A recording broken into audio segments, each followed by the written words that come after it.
God is good. All the time. So, amen.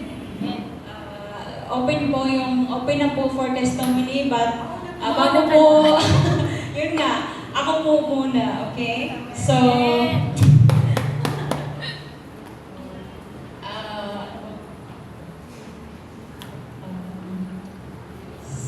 salamat sa buhay ng sa kabutihan ng Panginoon sa kabutihan ng Panginoon ng buhay ng bawat isa, and lalo na rin po sa buhay ko, and dahil isa din sa isang sa message din natin ngayon na be an encourager. So thanks God, at yun nga, pinaremind sa akin ng Panginoon na ang kanyang salita ay isang tabak na edge nag-ano sa atin, dulo, nakakaano sa inner ng ating puso. So,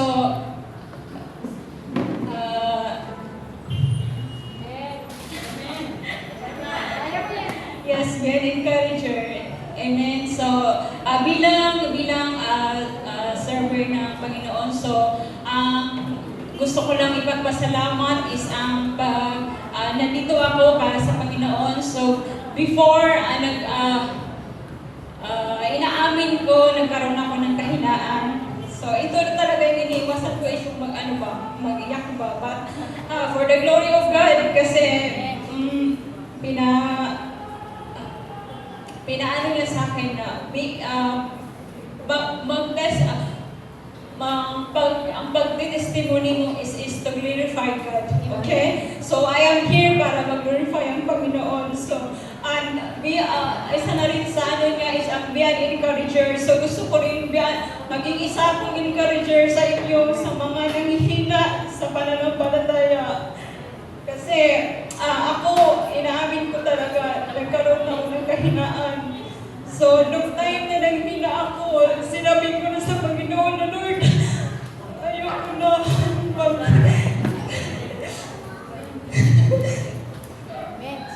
sabi ko, Lord,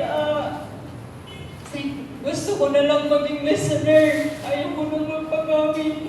Kasi, talaga yung puso ko.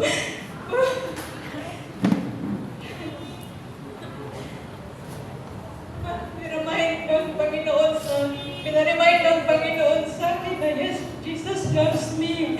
Kaya gusto niya, lagi niyang pinapakonsentrate niya sa akin na, anak, bumangon ka.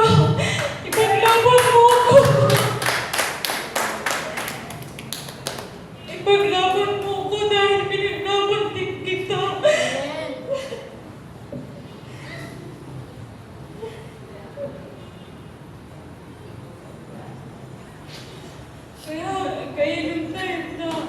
Kaya yung time, nag-testimony ulit ako dito, tumayo ako dito.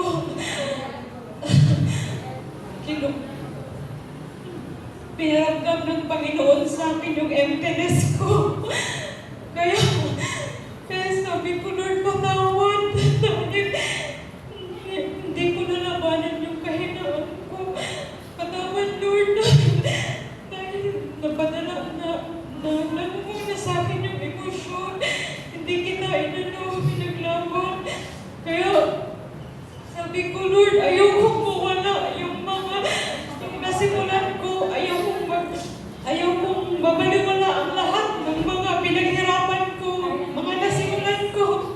Kaya, Lord, ayun nga, I am encourage everyone na be an encourager. Talaga sa po natin, yung kahinaan natin. Okay po, huwag po tayong magpadala sa ating kahinaan kasi ang kahinaan po talaga is isa po yan sa mga way ng kaaway para malus po tayo sa ating pananampalataya. So which is tayo na mga nataniman na ng salita ng Panginoon, huwag po tayong pumayag. Amen? Amen. Huwag po nating hayaan na madala tayo ng kahinaan. We should rise up for the glory of God. Amen. Amen. So, maging sa, yun nga, dati, yun nga, iniisip ko na yung sasabihin ng iba na baka yung mga sasabihin ko dito is about sa sarili ko or yun nga, yun ba sa word na nagmamayabang, di ba? Yung mga ganun na word. But, kaya yung tuhod nga dun sa iniintindi ko yung mga sinasabi ng tao, kaya nagkakaroon ako ng kahinaan. So, nandun ako, naghina ako, kaya minusto ko na lang na Lord, mas ayoko na lang. But, dahil nga sa pagmamahal ng Panginoon, hindi niya inaalaw na ang mga anak niya ay manghina. Amen. At Amen. mag-stop sa pananampalataya niya sa sa pag-grow. Kasi gusto niya lahat tayo mag-grow, maligtas, at mag-stand up, mag-stand firm sa lahat ng niya. So, be an encourager, mga kapatid. Okay? At isa pang pinagpapasalamat ko sa Panginoon is yung protection niya sa buhay ko. At ayun nga, last week nagkaroon kami ng dinner sa family namin. Nagkaroon kami ng birthday dinner. But nandun yung protection ng Panginoon kasi after in the middle of the night, 3 o'clock, yung amo ko,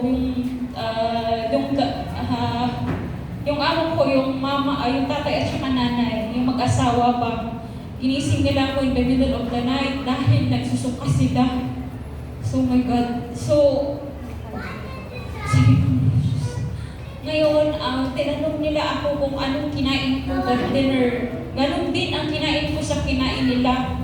So sabi nila, okay ka lang ba? Sabi ko, yes, I'm okay. But yun nga, doon ko nakita ang protection ng Panginoon na pinoprotektahan niya ang mga anak ng Panginoon talaga. Amen. Amen. So, yun nga yung amo ko, nagkaroon sila ng nagsusuka sila, at ako yung nag-alaga sa kanila kasi thanks God kasi nothing talaga, wala akong naramdaman na sakit ng tiyan or something na I am okay. Talagang so nag-pray ako na Lord, thank you kasi nandun talaga yung protection ng Panginoon as in. So ngayon, inalo ako ng Holy Spirit na nandito, tayo ako dito para mag-encourage kasi naging akma din siya sa natin ngayon, di ba? Sa Word of God ngayon, be an encourager. So yun nga, hopefully,